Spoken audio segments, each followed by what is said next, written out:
Buenas tardes, compañeros y tutor. En este momento daremos inicio a la exposición de cultura en un concepto antropológico. Entonces iniciaremos indicando que vamos a hacer solución a 5 preguntas. Y iniciaremos por la primera: ¿cuál es el significado general que se le otorga a la cultura en el ámbito de la antropología? Realmente no hay un concepto muy claro, hay varios conceptos que han tenido, digamos, gran aceptación, pero uno de los más importantes es tener en cuenta que incluye el conocimiento, las creencias, la moral, el derecho, las costumbres y cualesquiera otros hábitos y capacidades adquiridos por el hombre en cuanto miembro de la sociedad. Esto nos lo ha indicado Kant en 1976. Entonces, la cultura es todos esos conocimientos, todo lo que empezamos a adquirir como miembros de una sociedad. ¿Por qué la cultura es un concepto central de la antropología?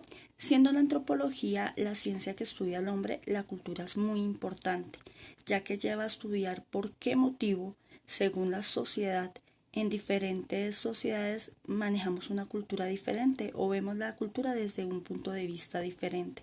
Esto es muy importante para el estudio de la antropología, para tener mayor conocimiento del hombre. ¿Cómo se han transformado el concepto cultural según los enfoques teóricos de la antropología? Entonces, en este momento tenemos varios enfoques, hemos encontrado 6 enfoques. El primer enfoque es el evolucionista, está el difusionista, el histórico, el funcionalista, el estructuralista y el interpretativo. En el evolucionista, Taylor nos describe que se puede interpretar la diferencia entre las culturas como una evolución de estas. Él indica que la cultura está en constante evolución y nos define cierto ciclo de la cual se va evolucionando según la cultura en la que nos encontremos. Unas más evolucionadas, unas menos evolucionadas según Taylor. El difusionalista. Se habla de un proceso de intercambio cultural entre diferentes sociedades que pueden mezclarse entre sí e ir aprendiendo una de otras. Entonces, a mí mismo se va generando la difusión entre culturas. En el particularismo histórico, según Boas, todas las culturas son diferentes y cada uno tiene un camino único y particular el cual debe seguir. De esta forma, le indica que cada cultura debe ser estudiada por separado. En el funcionalista, con ello se ve la cultura como un conjunto de elementos inseparables y con una función específica. Indica realmente que no existe la cultura sin sociedad y la sociedad sin cultura.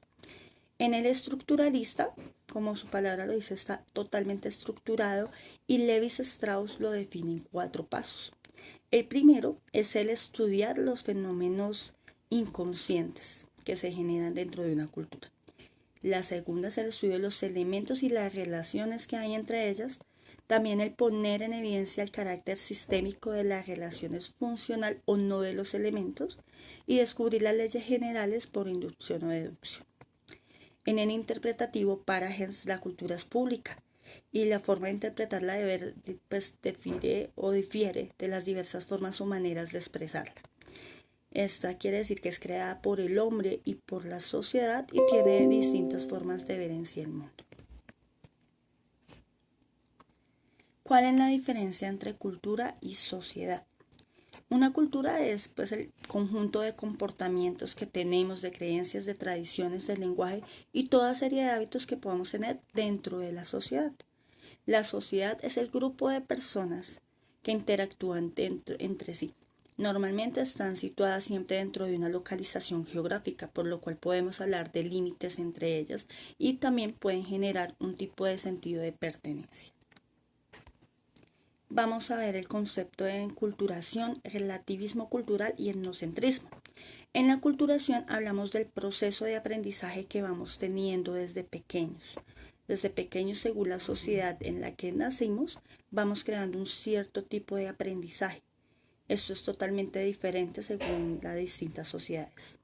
En el relativismo cultural es uno de los conceptos también importantes de la antropología, porque aquí podemos ver que la cultura no es la misma siempre y que lo que es aceptado en cierta sociedad puede ser rechazado en otra. Y el etnocentrismo nos habla más sobre el pensar que la cultura propia es superior a las demás, creer que es más evolucionada que las demás, lo cual podemos ver que realmente es un concepto que pues genera realmente pues gran discusión. Muchas gracias compañeros por haber atendido a esta exposición. Espero pues que tengan muy buena noche. Muchas gracias.